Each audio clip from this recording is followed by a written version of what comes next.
12월 31일 새벽기도 말씀입니다.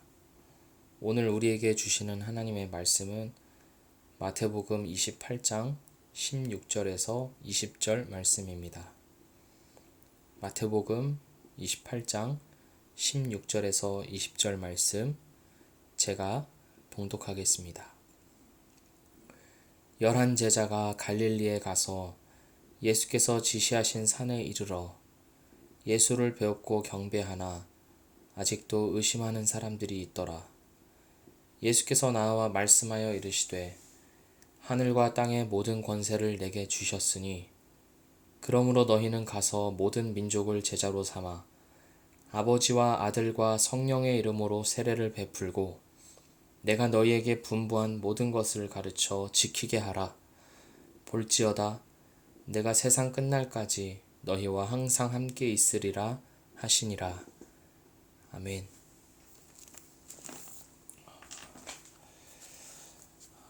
오늘 말씀을 보면 부활하신 예수님께서 이제 제자들을 부르시고 어느 한 산에서 이 제자들 앞에서 자신의 권세를 선포하십니다. 하늘과 땅의 모든 권세를 내게 주셨다. 이렇게 말씀하고 계십니다.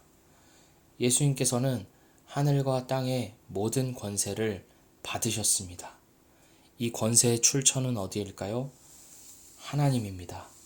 온 세상의 창조자이시고 섭리주이신 하나님으로부터 이 권세를 받았습니다. 예수님은 어떻게 해서 이 권세를 받게 된 것일까요? 죽음에까지 이르는 순종으로 이 권세를 받으셨습니다. 그 순종하신 예수님을 하나님께서 지극히 높이신 것입니다. 예수님께서는 이렇게 받은 권세를 제자들 앞에서 선포하고 계시는 것입니다. 예수님께서 모든 하늘과 땅의 권세를 가지고 계시다는 것은 이런 의미입니다. 예수님께서 온 땅의 주인이시라는 것입니다. 통치자입니다. 이 세상에 다스리고 이 세상을 통치하는 모든 것이 예수님 손 안에 있습니다. 예수님을 중심으로 해서 이 모든 세상이 돌아간다는 것을 지금 제자들 앞에서 선포하고 계십니다. 세상의 어떤 권세도, 어떤 강하고 힘 있는 권세도 예수님이 가진 권세 아래에 있습니다. 예수님은 그 모든 세상의 권세 위에 있는 최고의 권세를 가지고 계심을 지금 예수님이 선포하고 계십니다. 이 권세를 가진 예수님께서 제자들에게 하시는 명령이 오늘 본문 말씀에 나옵니다. 첫 번째는 가라는 것입니다. 가라. 예수님은 제자들에게 가라. 이렇게 말씀하십니다. 간다는 것은 멈춰 있지 않는 것입니다. 간다는 것은 목적과 방향을 가지고 움직이는 것입니다. 전진하는 것입니다. 어디를 향해서 갑니까? 모든 민족입니다. 이 마태복음의 배경으로는 모든 민족이라 함은 유대인과 이방인을 모두 포함하는 그런 모든 민족을 의미합니다. 당시에는 이 사람을 구분하는 것이 유대인과 이방인으로 나뉘어졌습니다. 유대인은 이방인에게 가지 않았고 이방인 또한 유대인에게 가지 않았습니다. 왜냐하면 구분되어 있었기 때문입니다. 하지만 예수님은 이제 예수님 안에서, 복음 안에서 이 모든 사람들을 통합시키십니다. 복음 앞에서는 유대인이나 이방인이나 구별되지 않습니다. 유대인이나 이방인이나 누구나 복음을 들어야 하고 누구나 예수님을 믿고 구원을 받아야 합니다. 이것은 우리가 살아가고 있는 이 시대에도 마찬가지입니다. 예수님 당시에는 유대인과 이방인으로 이렇게 사람이 나뉘어졌지만 2000년이 지난 지금은 그때보다 훨씬 더 이 사람의 구별이 심합니다. 외모와 가진 재산과 소유물과 사회적인 지위와 또 성공 여부에 따라서 그 외에 수많은 기준과 잣대로 사람을 평가하고 나눕니다. 그리고 그 평가한 것에 따라서 이 사람은 내가 가까이 할 사람, 그리고 저 사람은 내가 멀리 해야 할 사람, 이렇게 구분을 짓습니다. 그러나 예수님께서 오늘 본문 말씀에서 가라 라고 말씀하신 사람은 모든 민족입니다. 그렇기 때문에 우리는 이 사람에 대한 구분을 그만두고 모든 사람들을 누구나 복음을 들어야 할 자들로 보아야 합니다. 예수님 안에서 모두 구별 없이 모두 복음을 들어야 하는 사람들로 우리가 바라보아야 합니다. 누구나 구원이 필요한 자들로 보고 우리는 그들에게, 모든 민족에게, 우리의 이웃들에게 가야 합니다. 코로나 바이러스로 인해서 사람과 사람의 사이가 더 멀어져 가고 있습니다. 이럴 때 우리는 더욱 가까이 가야 합니다. 복음을 들고 사람들에게 가야 합니다. 나의 발이 가야 하고, 나의 마음이 가야 하고, 나의 물질도, 그야말로 나라는 전체가 가야 하는 것입니다.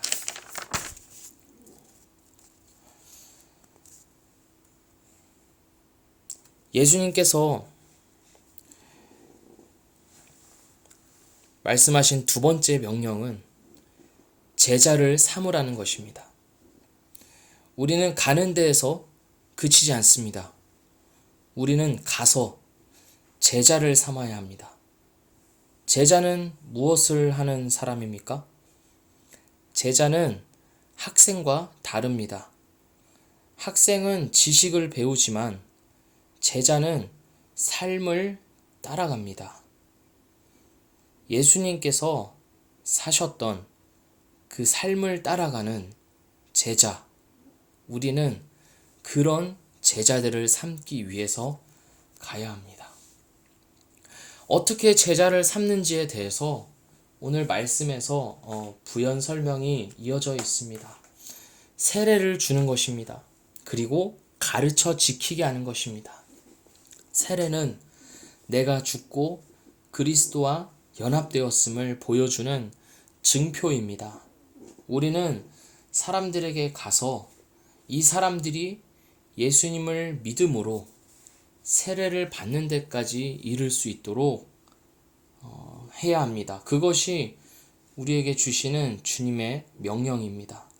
하나님의 은혜 바깥에 있는 자들이 그리스도와 접붙임 되어서 하나님 안으로 들어오게끔 우리는 가서 제자를 삼아야 하는 것입니다.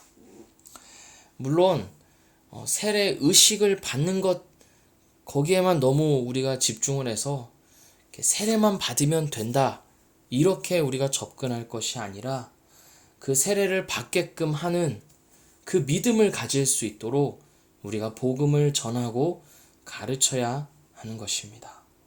그리고 우리는 가르쳐서 지키게 해야 합니다. 하나님의 은혜 안으로 들어온 자들이 이제 하나님의 말씀을 지키고 그 말씀대로 살아가도록 끊임없이 가르치는 일을 주님께서 우리에게 맡기셨습니다. 이 시대는 가르침을 받기 싫어하는 시대입니다. 더군다나 진리에 있어서는 더욱 그러합니다. 예수님 믿으라고 하면, 하나님의 말씀대로 살라고 말하면 그걸 곧이곧대로 그렇구나 하면서 받아들일 사람이 어디에 있겠습니까? 그래서 장애물이 많고 어려움과 고난은 반드시 따라오게 되어 있습니다. 그런데 예수님께서 이걸 미리 아셨던 걸까요? 우리에게 약속을 하나 해주셨습니다. 20절입니다. 보라, 내가 세상 끝날까지 너희와 항상 함께 있으리라.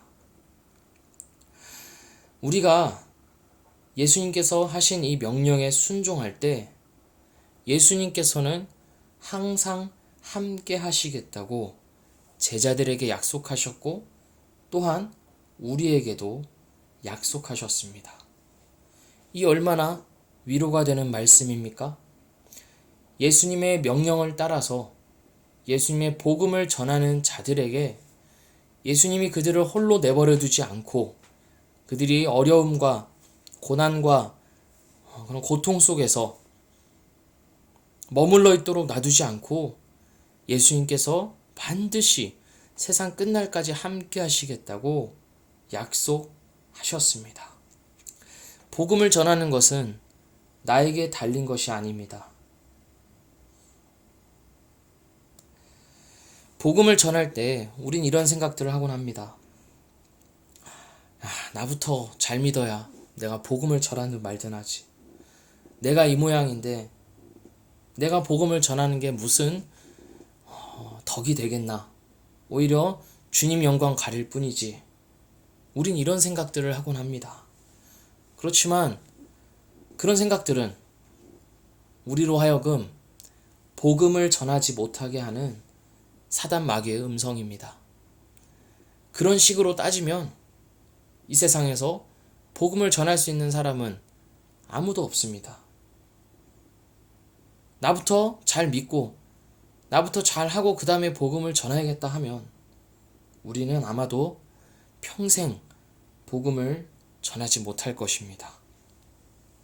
그러니까 우리는 복음을 전하는 나를 보아서는 안 되고 복음을 전하라고 명령하신 우리 예수님을, 그 예수님의 권세를 바라보아야 합니다.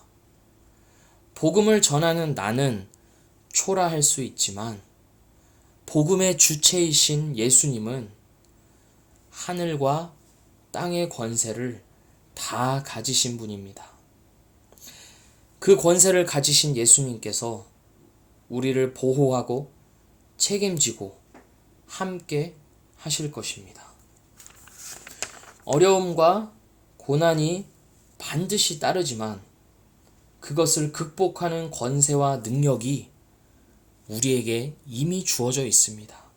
예수님께서 그 권세와 능력을 우리에게 이미 주셨습니다. 이것을 믿고 우리는 가야 합니다. 제자를 삼아야 합니다. 복음을 전해야 합니다. 예수님을 주로 부르는 모든 자에게 주신 명령, 가라, 제자 삼으라. 이 단순한 명령에 순종한 누군가가 있었기에 우리가 복음을 듣고 우리가 예수님을 믿을 수 있게 되었습니다. 사랑하는 우리 미랄교회 성도 여러분, 이제 우리의 차례입니다. 이 명령에 순종하여 우리의 삶에 하나님의 함께 하심을 놀랍도록 경험하는 모든 성도님들 되시기를 주님의 이름으로 축복합니다. 기도하겠습니다. 살아계신 하나님, 감사합니다. 이 새벽에도 우리를 이 자리에 불러주셔서 하나님의 말씀을 듣고 또 하나님의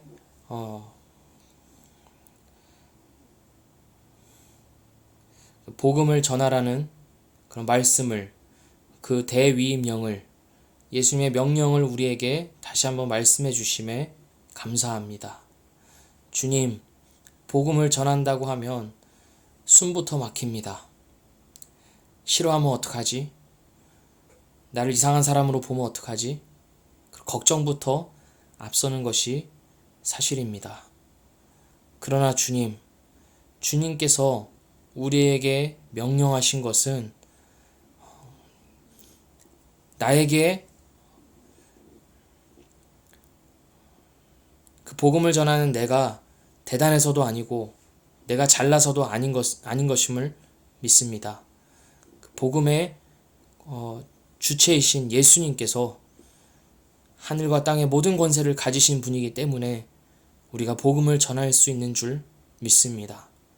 주님, 두려워하지 않게 하여 주시고 움츠러들지 않게 하여 주시고 세상 끝날까지 함께 하시겠다고 하신 그 약속을 믿고 담대하게 모든 민족에게, 나의 이웃에게 이 복음을 전하는 삶으로 살아가게 인도하여 주시옵소서.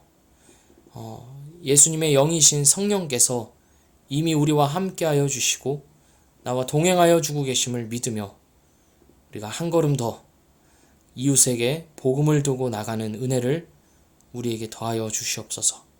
지난 1년 동안 마태복음으로 우리에게 말씀하여 주심에 감사합니다. 그 예수님의 그런 삶을 따라서 그리고 예수님의 그 죽으심과 부활하심을 따라서 살아가는 우리 모든 성도들 되도록 주님 인도하여 주시옵소서. 그리고 앞으로도 그렇게 인도하여 주실 것을 믿고 감사드리오며 예수님의 이름으로 기도합니다. 아멘.